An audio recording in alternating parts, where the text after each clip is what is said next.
안녕하세요. 2024년 청룡의 해 갑진년이 벌써 한 달이 지나가고 있습니다. 많은 사람들이 꿈과 도약, 비전을 가지고 출발한 첫 달인데 여기 또 문학에는 항상 여러 가지 이야기도 좋은 소식도 있고 또 좀 개선하려고 하는 여러 가지 이야기들이 나오는데 오늘은 특별히 한국문화예술위원회 2024년 기금 지원과 관련해서 특히 매체 지원에 대해서 할 얘기가 있어서 여러분들이 모였습니다.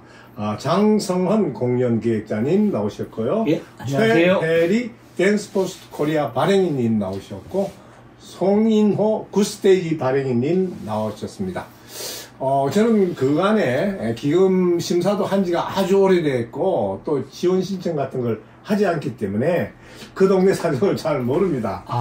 그래서 오늘 먼저 무슨 이야기인가 하는 것을 장성헌 기획자님께서 포괄적으로 좀 설명해 주시죠.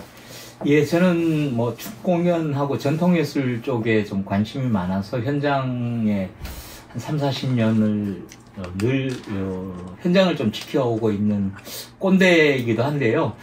올해 조금 뭔가 예술위가 조금 바뀌어서 어쨌든 지원 제도를 했다고 그래서 조금 결과를 조금 궁금해 했던 차에 12월 29일 날 발표가 났죠? 네.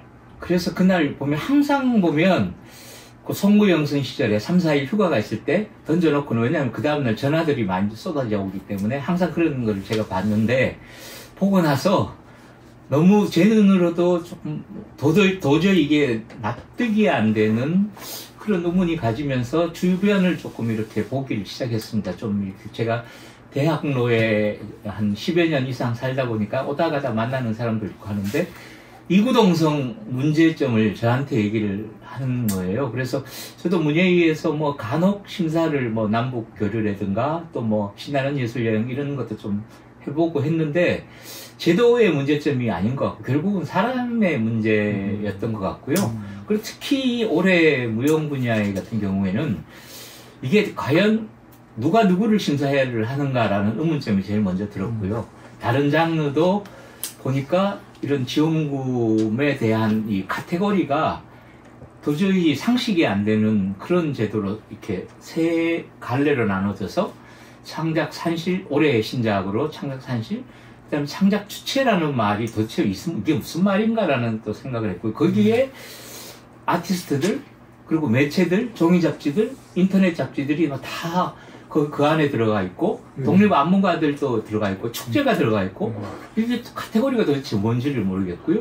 그리고 또 하나가 창작 뭐죠? 그게 세 갈래가 되어 있는 게 창작 주체, 창작 산실, 그 다음 창작 과정인가요? 네. 그렇게 되어 있어서 과연 이게 이 문화예술계 지금 7개 장르인가요? 문예위에서 지원한 7개 장르를 이 안에 틀에 다 넣을 수 있는가?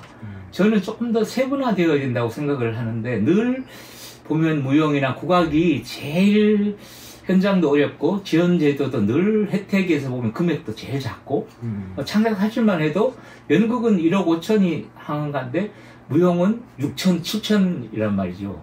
항상 그런 좀 뭐 비합리적인 이런 금액 조정 이건 과연 누가 하는 건지 그리고 장르별 뭐 한국무용, 현대무용, 발레 장르하고 이론이나 비평가, 지역 단 이렇게 5명이 구성되는데 올해는 4명이 했단 말이죠. 그 문제가 저는 제일 좀 눈에 들어왔고 다른 장르는 어떨지는 저도 좀 요즘 이렇게 좀 알아보고 있는 그런 시간입니다. 무용 쪽이라니까 또 우리 최혜리 선생님께서는 네, 저는 어쨌든 제가 뭐 댄스포스트 코리아라는 비평 매체를 발간하고 있기 때문에 비평 매체에 그 초점을 맞춰야 되는데 이제 장성헌 선생님의 말씀을 이어서 문제점을 얘기를 한다면 창작 주체라는 부분이 저도 이제 우리 그 편집 주간들이 사실 대표예요. 제 이름이 아니고 편집 주간들이 이렇게 신청서를 작성할 때부터 우려를 표하더라고요. 왜냐하면 창작 주체라는 것을 도대체 뭐로 상정을 하는지 그런데 이게 비평 매체의 성격하고 그다음에 창작을 하는 무용가들하고 그다음에 극장을 운영하는 거하고 이 세 가지가 결이 정말 다르거든요. 근데 이 세 가지를 한꺼번에 뭉쳐서 창작 주체로 하고 이거를 어떻게 심사할 것인가, 우리는 도대체 어떻게 써야 되지 이러면서 굉장히 그 가이드라인이라든지 이런 것들을 다 이렇게 그 꼼꼼하게 따져가면서 저희가 이제 그 작성을 했어요.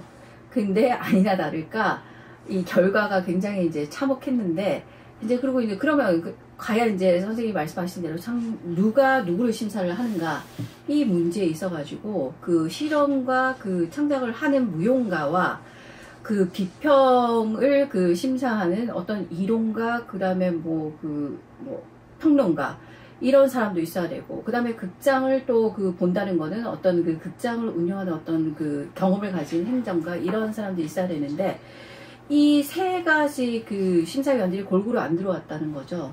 보면 이제 창작 실현을 하는 사람, 창작과 뭐 무용을 실현자가 3명이 있고, 그 다음에 또 이렇게 특정 그 단체 공공기관의 그 단체에서 근무하는 그 예술 행정이라고 할 수 있죠.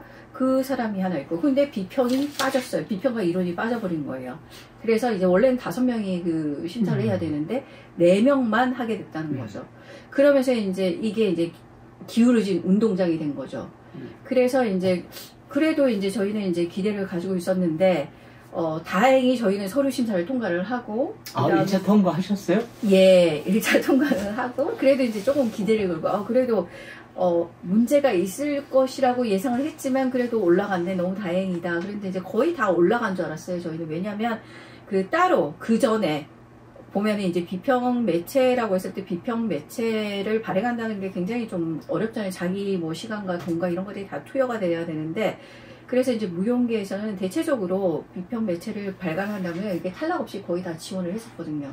근데 이제 저는 이제 어쨌든 저희는 올라갔네 해서 다행으로 생각을 했었는데, 이제 선정 결과는 저희만 떨어졌더라고요. 또 올라간 것 중에. 2차에 올라가는 거죠. 예, 인터뷰하고 또. 인터뷰까지 했는데, 네. 떨어졌었어요. 근데 이제 제가 이제 의문이 막 드는 게 뭐냐면, 그 발행인은 저지만, 대표는 그 편집 주간인 이이나 선생님이세요. 그래서 이분은 또 러시아에서 원격으로 이렇게 그 편집에 참여를 하고 계시고, 또 공동 그 편집 주간이 이제 장지원 선생님이시고, 이렇게 하는데 이 두 분이 이제 그 직접 면담에 못 갔다는 거죠. 그래서 이제 영상으로. 예, 줌으로 이게 참여를 하게 된 거죠. 그래서 제가 좀 그거는 좀 우려를 했긴 했는데, 그래도 또 이게 질문 내용도 들어보고 이렇게 했을 적에 그렇게 나쁘지 않았다. 그래서 이제 그래도 이제 기대를 걸었는데 탈락이 돼서 굉장히 이제 충격을 받았고, 이 과정을 이제 좀 이렇게 그 추적을 해보니, 놀랍게도 사실은 이제 그 심사에 참여하시는 분들 중에 저기 댄스포스트 코리아를 알고 있는 사람이 아무도 없었다는 거? 아무도 없는 건 아니에요. 그 2명은 알고 있고 2명은 모른다는 거. 그러면 만약에 이제 저희가 그 심사를 맡았을 적에 뭐 심사를 해보셨겠지만, 이렇게 올라오면 아무리 몰라도 적어도 이제 인터넷이나 이런 걸 통해서 검색을 다 해보잖아요. 뭐 잡지가 어떤 거를 발행하는지, 평가는 어떤 건지, 이런 걸 수sob을 하면서 이렇게 해야 되는데, 제가 보기에는 안 한 거로 판단이 돼요. 그리고 실제적으로 제가 또 이게 그 심사에 참여하셨던 분한테도 물어봤어요. 무슨 근거로 이렇게 심사를 하셨느냐, 댄스포스트 코리아의 존재를 아시느냐 했더니 사실은 잘 모른다. 그 다음에 이걸 어떻게 심사하셨네. 보면 이거 그러면 보통 이제 비평 매체를 발간하시는 분들이 거의 다 유명한 어떤 오래된 관록이 있는 비평가들이잖아요. 그러니까 혹시 비평가들 이름 보고 주신 거 아닌가요? 그랬더니 말을 못 하시더라고요. 종이 잡지 쪽은 다소 받았죠. 다 받았죠. 왜냐하면 그분들은 오래된 그 관록의 이제 비평가들이 많고 하니까 그런 거죠. 그래서 약간 이제 억울하다는 그런 부분이 있습니다. 네. 잘 모르지만 네네. 듣고 떠오르는 생각은 모호성이 결합된 형태다. 카테고리 설정에서도 모호하고 심사도 모호해요. 네. 겉으로 보면 네. 여러 사람이, 다양한 사람들이 들어와 있으니까 합리적이고 공정해 보이지만, 실제로 이것을 까고 정확하게 물어보면 모르는 거예요.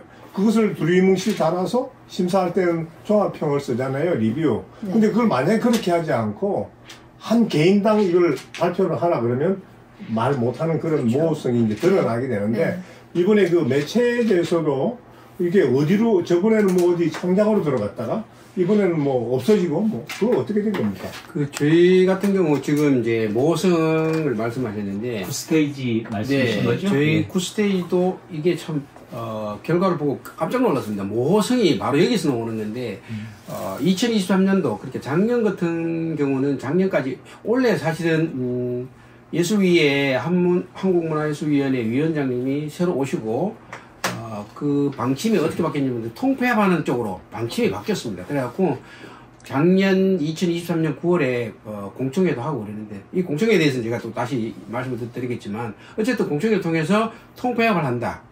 그런데 이 통폐합으로 인해서 불이익은 없을 거라고 분명히 그 공연부장이 이야기도 했습니다. 물론 제가 나중에 이제 찾아봤지만 근데 어쨌든 통폐합이 되면서 작년하고 올해가 지원 방식이 바뀌었습니다. 작년에도 사실 지원 방식이 좀 문제가 있는데 저희 같이 여기 댄스포트 코리아도 마찬가지고 저희도 마찬가지고 매체는 매체에 맞는 지원 제도가 있고 그게 심사를 해야 되는데 이거를 원래는 창작 산실에 한꺼번에 다 몰아넣더라고요. 창작 주체. 근데 그것도 창작 주체. 뭐 네. 어쨌든 그렇게 몰아넣으니까 저희가 처음에 서류를 작성하려고 들어가 봤는데 이게 참 애매모호한 게 너무 많은 거예요. 그리고 작년에 저희가 지원할 때는 저희는 저희 9스테이지는 지금 여기 최혜대 발행님 같은 경우는 무용 댄스 포스트 코리아라고 무용 전문 매체입니다. 근데 저희는 무용, 음악, 연극, 국악 이 모든 걸 다 아우르는 종합 매체거든요. 근데 저희같이 종합을 다루는 매체에는 지원 항목이 없더라고요. 작년 같은 경우에는 다원이라고 해서 따로 이제 종합 사실 다원도 말이 좀 안 맞는 네. 용어인데 어쨌든 저희가 이제 다원으로 해서 지원을 받았습니다. 근데 올해는 그것조차도 없어져 버렸어요.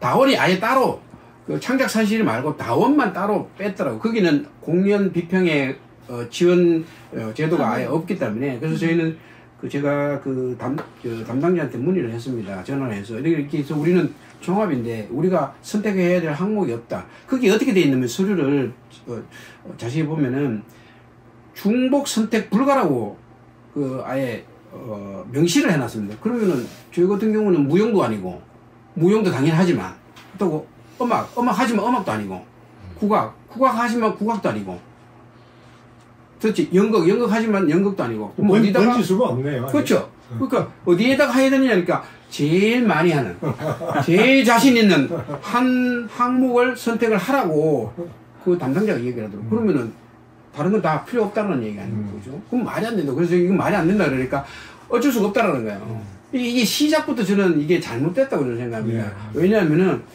이 사람들이 지원금 제도에 맞춰서 서류를 작성을 하려고 그러면은 모든 걸 다 봐야 된다고 저는 생각합니다. 무용 전문지가. 그러면 차라리 저희 보고 종합지는 해당 사항이 없으니까 지원 신청하지 마시오라고 했으면 아예 신청을 안 했죠. 근데 작년까지는 우리가 지원 신청을 받았거든요. 그리고 공연예술 비평이라는 게 분명히 여기 항목이 나와 있습니다. 공연예술 비평이라고. 공연예술 비평 항목이 어떻게 무용만 있고 연극만 있고 클래식만 있습니까? 그 모든 걸 다 아우를 수도 있는 매체가 있는데 분명히 매체입니다. 근데 여기 이번에 또 매체라는 이름도 뺐어요. 그냥 단체라고 돼 있더라고요. 아니 이 참 작년도까지만 해도 매체 지원이라고 분명히 되어 있습니다. 그 지원을 받아서 이 나라 도움에 들어가면은 항목이 있답니다. 검색에 누르면 반드시 맨 끝에 매체 지원이라고 딱 아예 그 서류에 이름이 딱 들어가 있거든요. 근데 원래는 매체라는 단어가 없어져 버리고 단체라고 되어 있습니다. 이 단체도 사실 문제거든요. 왜냐면 매체는 단체는 아니지 않습니까? 그러니까 저널리즘하고 네. 공연 행위하는 거하고는 전혀 다른. 그러니까 오히려 공연 행위를 네. 리뷰하고 평가하는 게 저널리즘인데 이걸 개념 없이 이렇게 하나를 묶어버리고 그러니까 아마도 이것을 무리하게 하나로 통폐합하다는 데서 생긴 것 같네요. 그렇죠. 이게 창작 산실 창작 주체면은 단체는 해당이 됩니다. 이해가 됩니다. 우주 단체에서 뭐 작품도 만들고 나 그렇게 하는데 매체는 단체가 아니거든요. 근데 단체라고 우기면은 뭐 우길 수 있는 부분이 있긴 있습니다. 왜냐면은 뭐 연극협회나 또 뭐 무용협회나 뭐 이런 협회에서 만드는 잡지가 또 있거든요.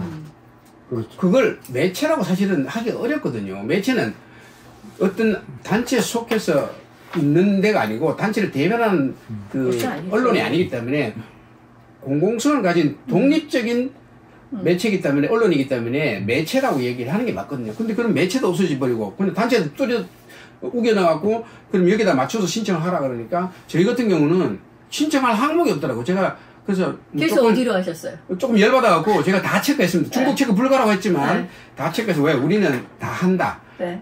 물론 제가 뭐 네. 나중에 떨어져도 할 말은 있겠지만 그래서 냈는데 제 생각에는 네. 그래서 1차 서류에서 탈락하지 않았나 저는 네. 그런 생각을 합니다. 듣고 보니까 9스테이지 경우하고 연관이 되는데 그 무용 쪽도 많이 담고 있지만 더퓨리뷰도 지난해 지원성금 수혜를 받았는데 올해 1차에서 떨어졌다고 얘기를 하더라고요. 그래서 무슨 장르로 넣냐니까 음악 장르로 냈대요. 네. 거기도 물어봤다고 하더라고요. 어느 장르로 낼까 했는데 음악 전문지들을 주게 되지 음악 심사위원들이 이걸 찾아보겠어요? 그렇죠. 그러나 저 필름이라는 거는 사실은 우리 그 객석 출신의 장삼윤 선생님이 월간지로 늘 만들고 있던 그게 있어서 대표는 아마 장삼윤 선생으로 되어 있어서 웬만한 음악심사위원들은 더 필요 정도는 알고 계실 텐데 인터넷 매체를 조금 요즘은 모르시는 분들이 심사를 하신 게 아닐까라는 맞아요. 생각. 요즘 근데 대세가 그 인터넷 매체거든요. 왜냐하면 지금 기후 변화, 탄소 배출 줄이자 이렇게 해서 뭐 종이 영수증도 발행하지 않고 그러고 있는데 지금 예술인은 역행하고 있는 경우를 보여주고 적나라하게 보여준 거예요. 거의 무용계에서 그 매체 받는 거는 다 종이 잡지는 다 받았어요. 아날로그 잡지들은 네, 다 받고 종이를 내는 잡지들은 다 받고 오히려 인터넷 그 매체들은 다 탈락한 경우죠. 하나 딱 빼놓고. 제가 거기에 대해서도 할 말이 있는데요. 네. 이게 지원금이 국민의 세금을 가지고 주는 거 아니겠습니까? 네네. 그죠? 그런데 지금 어떻게 제가 결과를 보고 깜짝 놀랐어요. 물론 이제 저는 종합으로 냈지만 무용 쪽에는 잡지가 굉장히 저도 사실은 음악 쪽으로 이제 나중에 서류를 제출할 때 음악으로 음악으로 내겠다 그래갖고 음악으로 냈는데 왜냐면은 무용은 잡지가 많습니다. 그리고 경쟁도 치열하고 그래서 나 하나쯤은 좀 빠져서 다른 쪽에다가 지원을 하면은 무용으로 내지 그랬어요. 저 지금 후회합니다. 무용을 낼 걸. 왜냐면 저는 무용계에는 많이 아는 사람이 그러면 많거든요. 두 사람이 같이 공동 이 선언을 할 수 있는 네. 그런 기회가 됐어요. 그랬는데 나중에 알고 보니까 지금 말씀하신 더 프리뷰도 음악 쪽으로 냈더라고.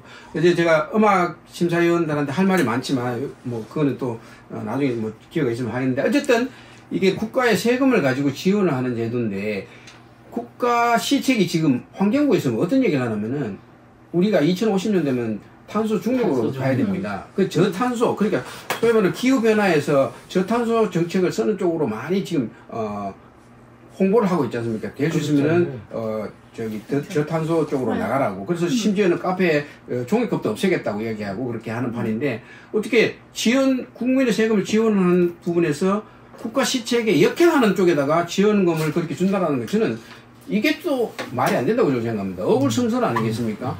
아니 지금 가만히 보니까 떨어진 데는 다 인터넷 매체는 다 떨어졌어요. 오히려 인터넷 매체를 지원을 더 해줘야 되는 상황 아니겠습니까? 아니요. 그 뭐 종이 잡지도 좋아요. 그렇지만 이거를 그 인터넷 매체로 전환하도록 하라. 이렇게 유도를 하고 지원을 해주면은 네. 또 좋은 방법이라고 저는 네. 생각을 합니다. 어쨌든 근데 제가 거기 또 이야기가 나왔으니까 하나 더 얘기할게요. 왜 제가 이제 그 종이 매체에 대한 이 성토를 하나 하면요. 네. 이게 광고. 그런 것도 있지만 종이 매체 지금도 종이 매체 만든다고 그러면은 만들지 말라고 할 수는 없지만 그 서류에 보면은 3-1 항목에 파급 효과라고 적는 코너가 있습니다. 자, 파급 효과를 한번 생각해보세요. 다 파급 효과 적인 이 파급 효과가 뭡니까? 구독료. 구독료도 되지만 공연하는 사람은 얼마만큼 관객이 많이 왔느냐, 표를 얼마만큼 팔았느냐, 이게 파급 효과 아니겠습니까? 가동률이죠, 그러니까. 그렇죠. 유료 관객이 얼마나 그렇죠. 들어왔어요. 근데 가동률이거든요. 그렇죠. 매체는 얼마나 많많이 받느냐 이게 더 중요한 이게 파급 효과 아니겠습니까? 그러면 비교를 해보면은 종이 매체 요새 몇 부 봅니까? 500부? 아유, 그것도 500부도 안 되죠? 좀 부풀리면은 네. 1000부, 2000부라고 1000부 부풀리겠지만 외람된 얘기지만 저는 언론 쪽에 종사한 지가 30년입니다. 주간지, 월간지, 일간지 다 만들어 본 경험을 갖고 있습니다. 최근에 무용 전문지를 제가 10년 이상 만들었던 사람입니다.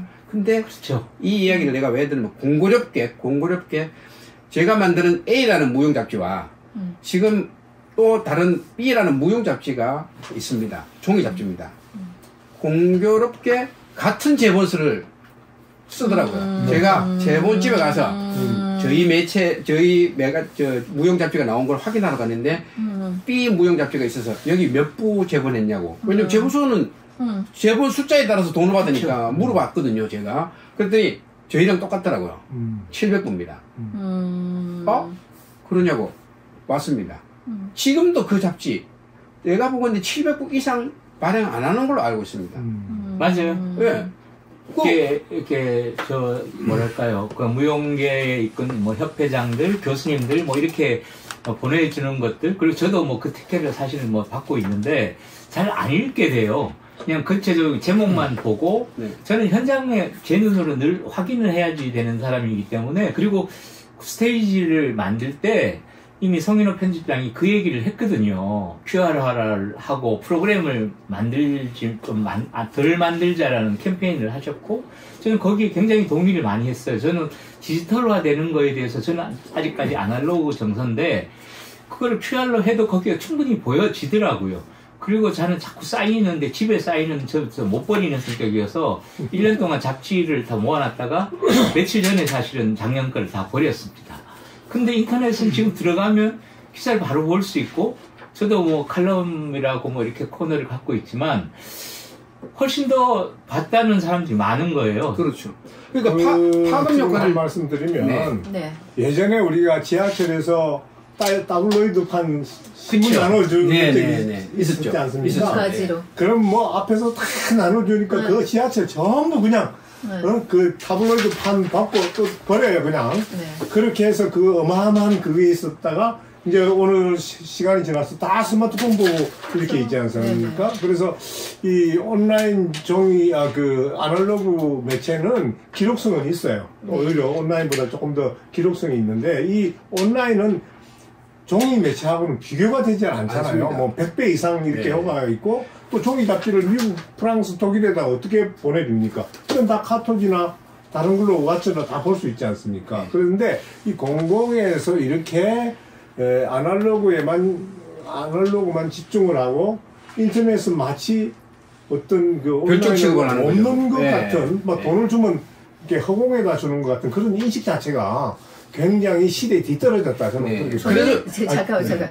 저는 그렇다고 해서 공공기관이 이런 거를 이렇게 조장한다고 생각지는 않아요. 공공기관에서 그렇지만 좀 지침을 가지고 있었더라면 심사위원들한테 이런 지침을 따라서 이렇게 심사를 해주셔요. 이렇게 했으면 이런 일이 발생하지 않았을 텐데, 일단 공공기관이 이제 일부러 그런 것 같진 않고, 그냥 이제 조금 문제는 이제 심사위원들이 이런 데 대한 이게 시대나 아니면 환경이나 이런 그 어떤 이슈가 일어나고 있는지 여기에 관해서 조금 이제 무지한 거죠. 좀 이게 예민하지 않았던 것 같아요. 제가 10년에 저희 종이 잡지, 종이 일간지, 아주 우리나라의 최고의 일간지에 근무를 하고 지금은 반개 계열회사의 대표로 있는 친구를 만났는데, 종이 신문도 지금 고민이 굉장히 많다고 합니다. 오히려 인터넷 신문에 오히려 더 밀리고 있고, 또 거기 만들 수밖에 없고,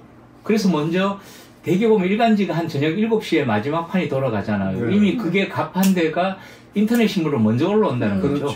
그런 시기로 돼서 굉장히 자기도 지금 어쨌든 동종의 종이를 만드는 잡지와 그리고 또 어린이 교육 책을 만들고 있는데 굉장히 지금 고생이 많다고 그런 얘기를 하거든요. 모든 게 지금 핸드폰 하나면 다 찾아볼 수 있고, 우리 MZ세대들이 왜 TV도 안 보잖아요. 근데 이걸 보겠어요. 종이 잡지를. 그래서 제가 하고 싶은 얘기가 그 파급 효과를 비교를 하면은 저희 웹진이랑 종이 잡지는 게임이 안 됩니다. 제가 아까 말씀드린 700부, 그 중에서 판매되는 거는 아마 한 300~400부? 뭐 저기도 그것도 많을 수도 있는 부분인데, 이래서 이참에 아까 제리 발행님이 이야기를 했듯이 어떤 가이드라인을 심사할 때 가이드라인을 만들어줘야 된다고 생각합니다. 예를 들면은 매체 심사도 따로 해야 되고, 아니 매체 심사를 공연 창작 주체에다 같이 몰아넣는 것도 저는 이해가 안 되고, 왜냐면요, 축구 선수가 아니죠. 저희는 매체가 공연 비평 아닙니까? 공연 비평이라는 거는 공연하는 사람들을 잘하느냐 못하느냐 작품성이 있느냐 없느냐를 평가하는 기관이거든요. 근데 우리를 거꾸로 공연자가 우리를 평가한다는 게 한번 까인 사람은 뭐 이렇게 그어버리겠네요. 네, 말이 안 됩니다. 그런 게 없잖아 있어요. 아니 어떻게 공연자가 자기를 평가하는 기관을 지원을 하냐 마냐 이런 평가를 합니다. 이 자체가 어느 도산이고 어불성설이라고 저는 생각합니다. 그래서 바꿔야 되고 또 하나 바꾸면은 지금 저희가 성토를 하지만 이게 한문에서는 그렇게 이야기를 하겠죠. 뭐 심사위원들이 우리는 넘겼으니까 심사위원들 알아서 했을 거라고 책임을 넘깁니다. 근데 이건 직무유기라고 저는 생각합니다. 심사위원한테 느끼기 전에 어느 정도 가이드라인을 만들어줘야 된다고 생각합니다. 이제 시대도 바뀌었고 아까도 이야기했지만 종이 매체랑 인터넷 매체는 개념이 다릅니다. 게임이 안 됩니다. 그러면은 심사도 어떻게 그러면 종이 자체를 없앨 수 없으니까 지원을 해줘야 된다. 그러면 분리를 해서 인터넷 매체 따로, 종이 매체 따로. 그렇죠. 그다음 기준도 다르게 하고 점수도. 예를 들면 인터넷 매체는 우리가 지금 정부 시책에 호응을 하고 있는 인터넷 매체 아니겠습니까? 그리고 또 많이 보지 않습니까? 저는 이것도 기준에 넣어야 된다고 생각합니다. 얼마만큼 많이 보느냐 안 보느냐도 기준을 넣어야 됩니다. 내가 이제 페이스북에 친구들이 한 5,000명 되고 이렇게 하다 보면은 음악가에 과연 페이스북을 하는 사람이 몇 명이나 될까? 제가 생각할 때는 100분의 1도 안 돼요.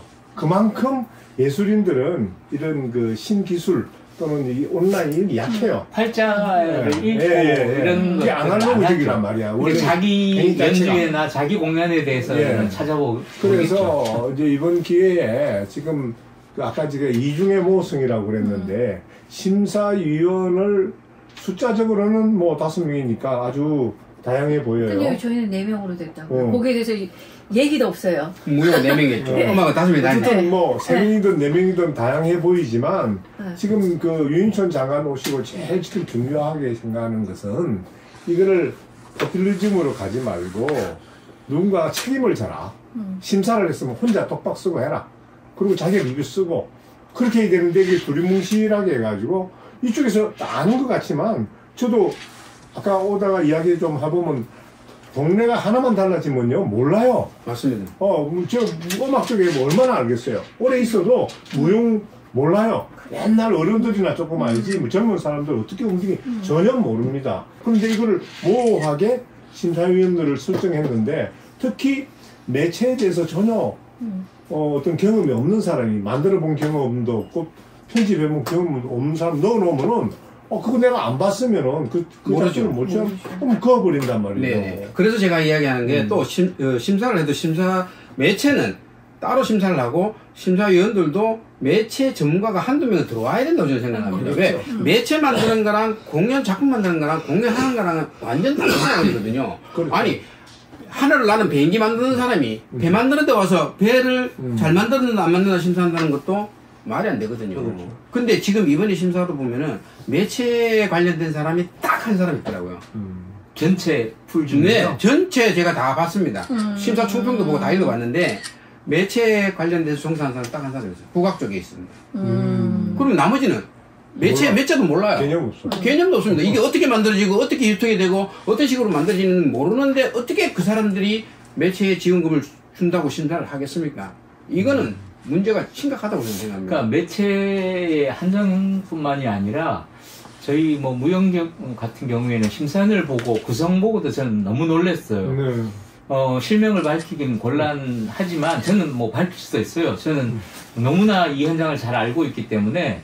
근데 과연 이 사람들이 이 매체를 보고는 있는지 아니면 그동안에 틀었던 것은 있어서 물론 익숙하게 뭐 종이 잡지 오래된 잡지들 뭐 우리가 76년대 창단된 춘지부터 시작하자면 뭐 이렇게 있는데 뭐 그것들에 대한 뭐 프리덤이라고 얘기를 해야 되나요? 아니면 자기가 이제 뭐 알고는 있을 거 뭐 그런 걸 수도 있고 제도는 정말 유럽형 뭐 미국형 해가 모든 걸 만들었는데 결국은 사람이더라고요. 그래서 이 심사위원들을 보고는 도저히 제가 이걸로는 저는 인정할 수가 없다고 저는 감히 말씀을 드립니다.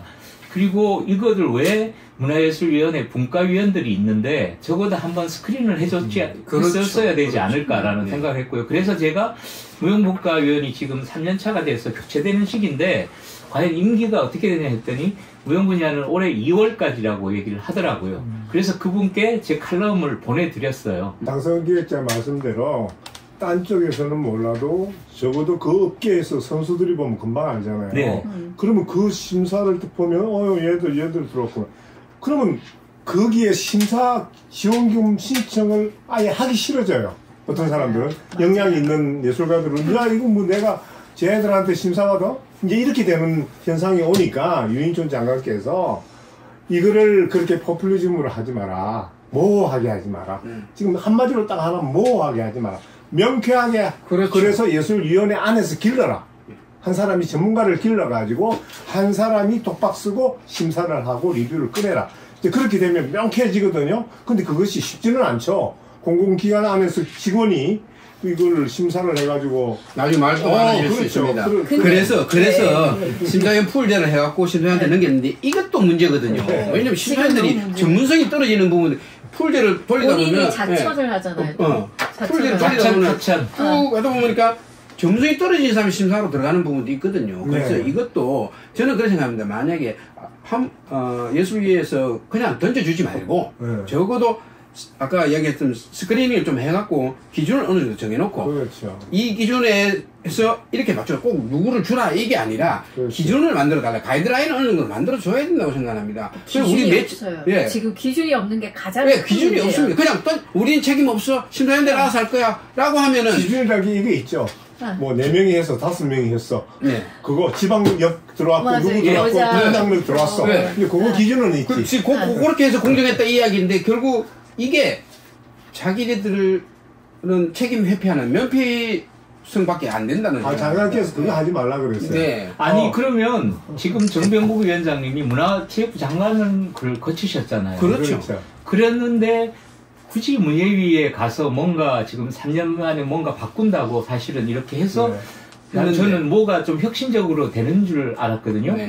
근데 이게 돌아보면 이런 말을 써도 되나? 구간이 명간이다라는 오히려 생각이 나고 바꾸라는데 대체 이게 무슨 기준으로 바꾼 건지 이런 것들에 대한 답변을 좀 듣고 싶어요. 바꿨으면 거기에 대해서 자세한 매뉴얼 어떻게 활용을 해야 되는지 그 매뉴얼을 다 만들어야 되죠. 그 매뉴얼 안에 심사위원 선정이라든지 심사위원이 어떻게 뭐 해야 되는데 심사를 해야 된다 이런 기준까지 다 해야 되는데 제도는 바꿔놓고 심사위원 선정하는 거는 옛날 과거하고 방식이고 똑같고 그 다음에 심사위원들은 또 아무것도 모르는 채 예, 모르는 채 뭘 요구를 하는지 이거조차도 모르는 채 들어가서 그냥 소리만 보고 소리도 열심히 본 것 같지는 않아요. 저는 그러니까 이게 굉장히 문제인데 저는 이제 이렇게 또 비판만 할 것이 아니라 아까 선생님께서 말씀하신 대로 이건 저도 그렇거든요. 뭔가 진짜 한 달 내내 열심히 써가지고 했는데 정말 저하고 정말 이렇게 적대적인 관계에 있거나 아니면 저를 뭐 싫어한다든지 이러면 심사위원 들어가면 완전히 다 탈락이에요.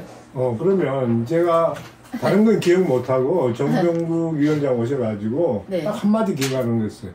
현장이 답이다라는 말을 제가 기억을 했어요. 현장이 답이다. 그럼 그 현장이 뭐냐는 거야. 만약에 이것을 제가 만약에 위원장이 됐다고 가정을 하면은 자 심사가 다 끝났어요. 다 해놓고 이제 그날 심사하는 사람들 있잖아요. 나와요. 그리고 청문회 하듯이 자 오늘 한 거요. 떨어진 사람이 불만 있으면 이야기를 하는 거예요. 왜 우리가 떨어졌습니까? 그거 내가 작품 영상 찾아보고 다 했는데 내가 볼 때는 아직도 완성도가 떨어졌다. 그리고 굿스테이지 이야기를 봤는데 그거 빈약합디다. 너무 빈약해가지고 이건 내가 탈락했다. 이렇게 하면 되는 거예요. 그렇게 해서 앞으로는 사후 평가회를 해가지고 그러면 심사위원 하라 그래도 하기가 두려워요. 모르는 사람이 지금 맞아요. 근데 왜 심사를 맡는지 저는 그게 이해가 안 돼요. 자기가 본인이 이 현장을 잘 모르고 그 다음에 자기가 부족하다 이러면 맡지를 않아야 되는데 왜 온다고 해서 이걸 덥석 받아요. 나는 이 심사위원들이 왜 이걸 본인이 이게 또 책임도 안 질 거면서 그리고 특히요 이제 지역 안배 뭐 이렇게 지역에서 오잖아요. 그분들 어떤 분은 서울 몰라요. 우리도 상대적으로 거꾸로 포항에서 누가 어떤 게 하는지 모르거든요. 최근에 됐을 때는 조금 가까운 지연이어서 초반에 고민하는 것들을 현장에서 두세 번 얘기를 한 적이 있습니다. 그 심사위원 풀에 대해서 풀이 한 600명 정도 된다고 하는데 두 배수로 이렇게 은행알로 떤다고 합니다. 나는 근데 뭐 이제 그런 한국무용, 현대무용, 발레 이렇게 장르를 하나 하고요. 네. 그다음에 비평가는 일원가하고 지역커트 하나 이렇게 5명이 된다는데 두 배수로 뽑아가지고 결국은 위원이 그거를 좀 못 정한대요. 저는 그 정도로 상식이 없는 사람이 아니라고 근데 생각하거든요. 저는 선생님께서는 약간 이제 그 분과위원을 옹호하는 그 발언인데요. 옹호하려고 그러나. 그 전에 분과위원도 있었지만 공교롭게도 그 심사위원들을 그 선정하는 거 보면 정말 그 분과위원회 뭐 제자, 측근 이런 사람들이 다 들어가 있는 걸 여러 차례 목격을 하고 거기 그때마다 이제 뭐 무용계에서 들썩들썩 하기도 하고 그랬거든요. 과연 정말 그분이 정말 몰랐을까? 거기에 대해서는 저는 화근하기 어렵다 생각하고 사실 이제 이걸 이제 뭐 송토대회를 하는 게 아니고 네네. 저희가 개선에 관해서 이제 그 논의를 해야 되는데 아까 이제 선생님께서 말씀하셨는데 저는 차라리 그 심사위원을 미리 공개를 했었으면 좋겠어요. 그래서 심사위원을 공개를 한다면 저분하고 저하고는 이제 별이 안 맞기 때문에 안 된다.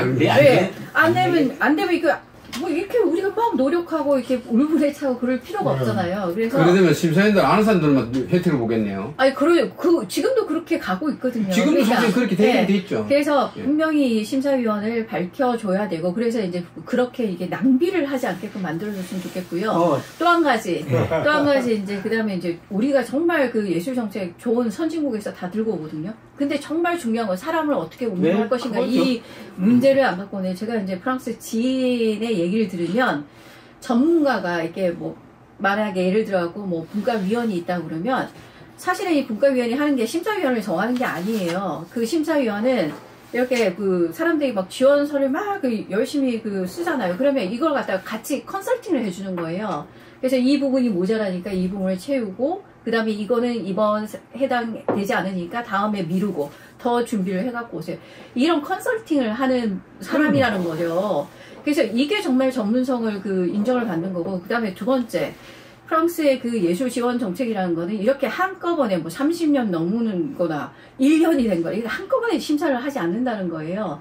반을 예산을 쪼개서 반은 정말 10년 이상 된 사람 아니면 20년 된 이상의 그 예술가들은 따로 심사를 돌린다는 거예요. 그 사람들의 전문성을 보장을 해준다는 거예요. 그래서 이거는 따로 무슨 뭐 같이 심사가 아니고 따로 이렇게 심사서를 보는 거고 그 다음에 또 신인이나 이런 사람들은 지금과 같이 이게 열고 본다는 거죠. 그래서 이게 분리가 돼야 되는데 이게 1년 차나 30년 차나 한꺼번에 이렇게 뭉쳐놓고 이게 제가 아까 얘기한 가이드라인이 만들어져야 되는 게 바로 그런 점이거든요. 이게 통폐합이 물론 통폐합 좋습니다. 뭐 시대에 바꿔서 움직여도 어쨌든 뭐 위원장이 새로 왔으니까 새로 뭔가 한다는 건 좋은데 그러면은 이거 가이드라인을 만들어 줘야 되는 거죠. 그냥 두들겨 엄치갖고 그냥 알아서 해라면은 이거 어떻게 한다는 겁니까? 기준도 없고 심사위원도 자기 입맛대로는 내가 이 사람 좀 아네, 이 단체가 좀 유명하네, 주자. 제가 작년도에 심사 끝나고 난 다음에 심사위원 했던 사람들이 그런 얘기 들었는데 자, 이제 서류가 쫙 붙여놓고 자, 우리 이게 3천만 원으로 이걸 나눠야 되니까 여기 이렇게 나눕시다.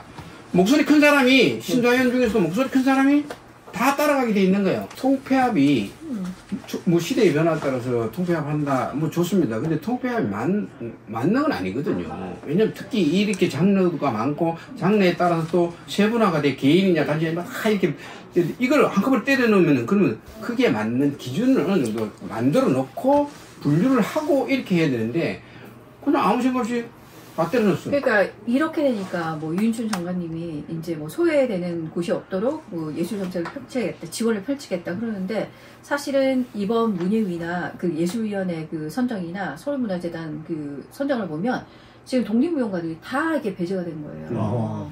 그리고 여기가 진짜 위기가 된 거예요. 사실은 여기를 더 이렇게 좀 우리가 장려해주고 봐줘야 되는데 뭐 이 통폐합이 돼버린 바람에 이 사람들 다 빠져나가야 되는 거죠. 그러니까 그것도 문제지만 그건 이제 서울문화재단에서 뭐 A 등급, A 트랙, B 트랙, C 트랙에서 조금 뭔가 순환이 되는 줄 알았더니 이미 B 트랙 친구들이 5년, 10년이 되니까 C 트랙에 올라오는 거예요. 원로들하고 오래된 단체하고 경합을 붙을 수밖에 없으니까 와르르 다 떨어진 케이스도 있는데 저는 올해 문예위에서 떨어진 것 중에 제가 조금 안타까운 것은 문예위 어려운 아르코 예술극장이 무용 전용, 무용 중심이라고 말도 사실은 못합니다. 그러나 가장 무용가들이 서고 싶어하는 극장이 아르코 예술극장, 대학로 예술극장인데 대관은 됐는데 1차에서 탈락을 했다는 거예요.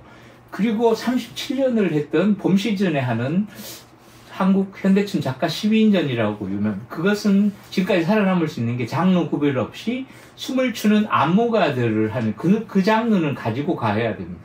안무만 하고 요새는 춤을 안 추는 사람들이 많기 때문에 그 하나의 장점은 있습니다. 그러나 그 축제도 사실은 자기네 협회 이사들 이런 문제점들이 늘 평가서에 경고가 되고 해서 조금 확장을 하고, 저도 뭐 외부 어쨌든 추천 제도에도 한번 하고 했는데, 적어도 그러면 탈락을 시킬 게 아니라 이번에 3년을 준다고 하는 게 나오니까 굉장히 열심히 준비를 했답니다. 3개월간 서류 준비를.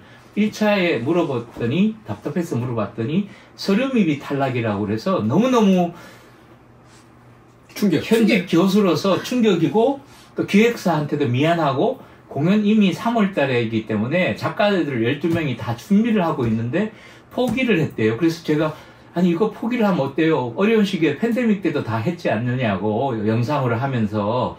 그리고 이렇게 해줘야지, 이게 과연 최선의 방법은 내가 아닌 것 같다고. 그러면 내년에 대관도 떨어질 것이고 또 내년에 지원금도 떨어질 것이다. 그런 페널티는 있잖아요. 그냥 그렇죠. 공연 잡혔는데 거의 뭐 너네들 지원금 안 주니까 안 한다 이러니까. 그러니까요. 우리가 1년 해결이 되다 보니까 대관이 되면 지원금이 떨어지고, 지원금이 되면 대관이 안 극장이 되고. 없고. 그게 지금 우리 보면 무용가들이, 젊은 무용가들이 자꾸 뭐 이런 무용가들이 미술관에서 하고 이상한 새로운 공간, 대학공간에서 한다고 하는데 대관을 안 되니까 그런 데 갈 수밖에 없는 거죠.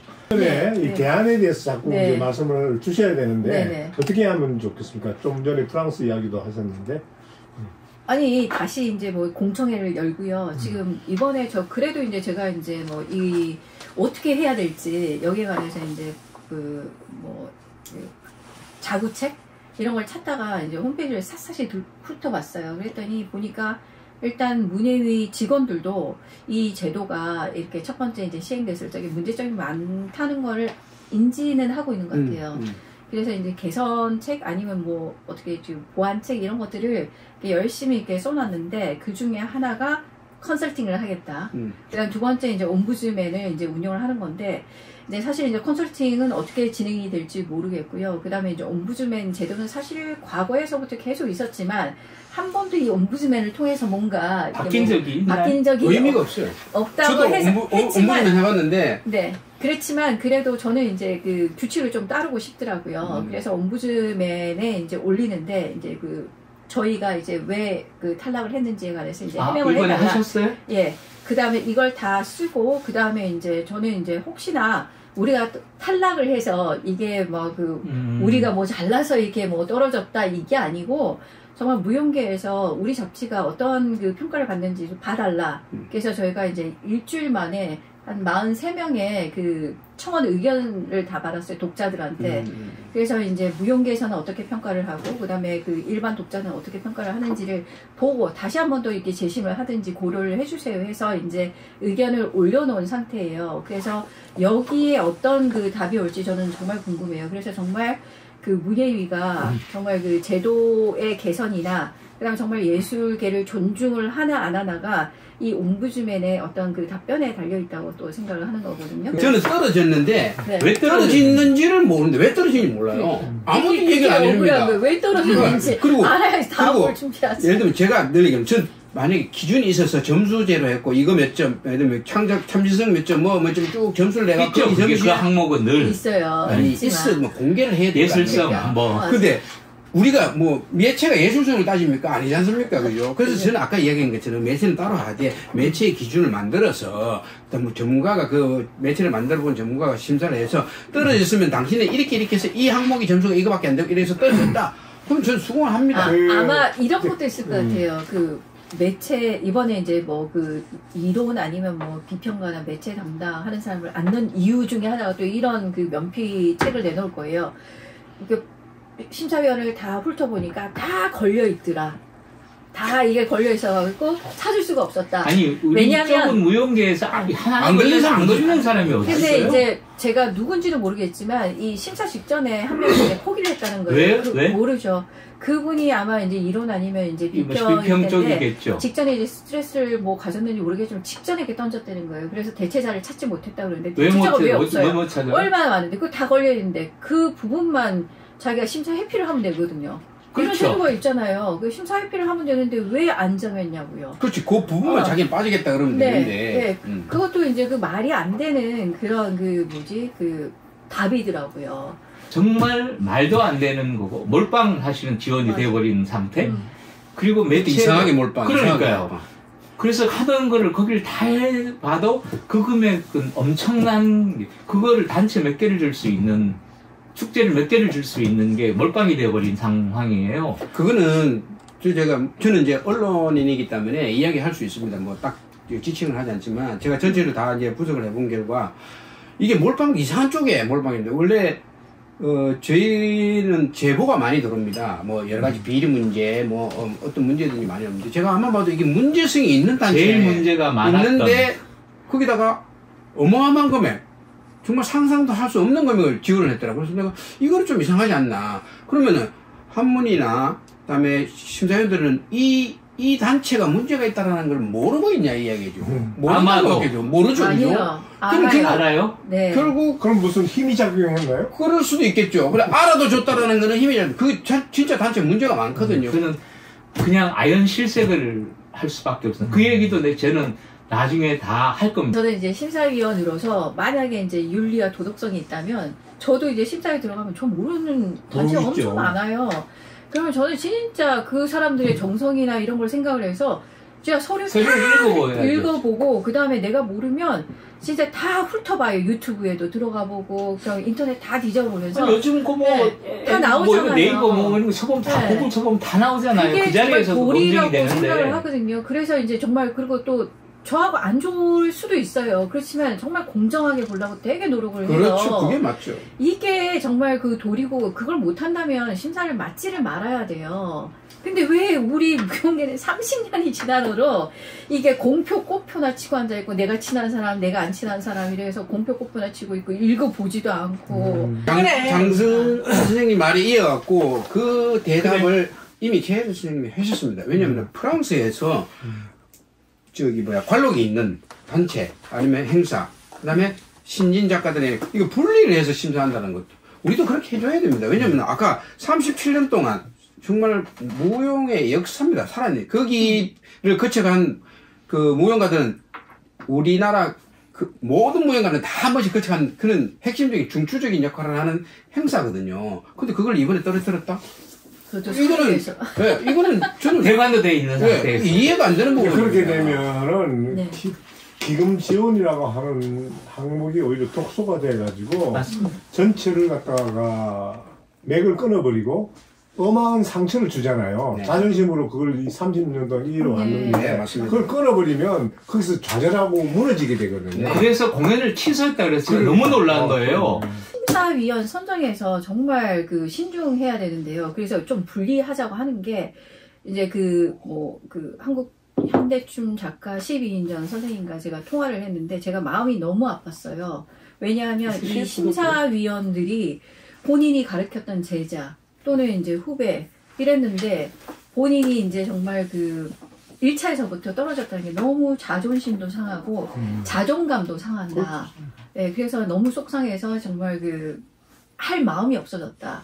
이게 너무 마음이 아팠고 또 지난 몇 년 전에도 이런 사태가 또 있었어요. 창작산실에서 그 심사위원이 정말 박사과정생이 들어왔어요. 그 박사과정생이 심사위원으로 들어왔고 20년 넘은 관록의 안무자한테 묻는 질문이 너무 황당해서 답도 못하겠고 정말 자존감이 다 무너져 내렸다. 내가 무용을 해야 되느냐. 너무 절망적이다. 이 얘기를 듣고 제가 진짜 울분을 감추지 못해가지고 제가 또 들은 이야기가 있는데 어떤 경우는 제자가 선생한테 심사를 하는 거예요. 네. 그러니까 그 얼굴이 빨개져가지고 그런 경우도 있습니다. 그래서 원로 예술인들이 이 창작산실을 내가 서류를 내서 이거를 이렇게 등급 뭐 이렇게 쇼케이스도 해야 되고 이런 절차를 해야 되느냐라고 해서 그래서 대안으로 원로예술가 지원이라는 사업이 나왔는데 그 사업도 또 한쪽으로 또 몰아져 버리는 거예요. 오히려 서류를 못 쓰시는 분들이 많고 또 그걸 정보를 모르시는 분들도 많고 그런데 요즘 보면 MZ세대도 마찬가지지만 기획자들이 지원금 사냥을 다녀요. 제가 끝으로 하고 싶은 얘기는 어쨌든 사실 제도가 완벽할 수는 없습니다. 항상 어딘가에 허점이 있고 어딘가에 문제점이 생깁니다. 그렇지만 그거를 자꾸 보완을 해서 없애가는 게 맞다고 생각합니다. 저희가 지금 이렇게 이야기하는 건 물론 우리가 뭐 떨어져서 울분에 차서 얘기를 하지만 제가 떨어진 이유를 알고 그리고 합당하다고 생각하면 저는 이런 얘기는 안 합니다. 저희는 매체고 언론이기 때문에 분명히 예수비가 잘못한 부분이 있기 때문에 저는 분명히 그걸 지적하고자 해서 이렇게 지금 이 자리에 나와서 얘기를 합니다. 그냥 개인으로 이야기하는 게 아니고 매체의 발행인으로서 편집장으로서 그 부분을 이야기를 하고자 나왔는데 이거는 잘못된 거는 고쳐야 된다고 저는 생각합니다. 그래서 제가 위원장님 이하 모든 분들한테 말씀을 드리고 싶은 거는 매체 심사 따로 해주시길 바랍니다. 매체는 그 공연 만드는 단체랑 완전 다른 별개입니다. 그리고 매체 심사를 하더라도 종이 매체랑 인터넷 매체랑 또 분리를 해주시기 바랍니다. 왜냐하면 아까도 말씀드렸지만 파급효과 저희 많이 볼 때는 한 30만 명 봅니다. 적게 보면 한 20만 명입니다. 종이책 200부 300부 저희랑 게임이 안 됩니다. 그런데 저희랑 같이 섞어서 심사를 한다는 건 이건 말이 안 되죠. 게임이 안 되니까. 그런데 이것도 분리를 해주시고 그 다음에 저희가 만약에 공개를 하려면 저희 매일 서버에 기록이 다 남습니다. 그거 다 공개할 수 있습니다. 그런 기준을 만들어서 매체 심사를 해주시기 바랍니다. 저는 그냥 저는 잃을 것도 없고 저는 현장에서 지켜본 그 오래된 꼰대로서 한마디 하자면 우리나라만큼 제도가 다양하게 바뀌고 막 변화하면서는 결국은 사람이 누구냐인데 아티스트들한테 뭐를 맡기는 것은 창작에 정말 저는 젊은 세대들이 이 판을 좀 안 떠나길 저는 늘 좀 울타리가 되고 싶은데 지원금 안 받으면 작품을 안 해요. 공연을 안 합니다. 이런 제도가 과연 국가가 이렇게 예술가들 많이 보호해줘도 되는지 저는 작품들이 안 나오고 창작산실을 저는 망작산실이라고 얘기를 합니다. 그래서 1월 26일부터 갑니다. 누가 우스갯소리로 제가 칼럼을 썼는데 그 아르코 극장에서 아마 장승헌 출입금지라고 붙일 거래. 그래서 나 연문으로 카페문으로 들어갈 거라고 그렇게 얘기를 했는데 아티스트들도 자꾸 기대면 안 돼. 지원금에 너무 기대면 안 되고 그거 안 받았다고 작품 아예 안 하고 그 기금을 받은 거를 자기 생활비 쓰고 용돈 쓰고 이러는 거 절대로 저는 용납이 안 됩니다. 우리나라만큼 이렇게 지원하는 시스템이 많은 나라가 없어요. 너무 많아요. 기금이 너무 많아요. 자, 오늘 아주 열띤 토론을 통해서 기금 지원의 장점과 단점 또 외부의 사례를 들었습니다.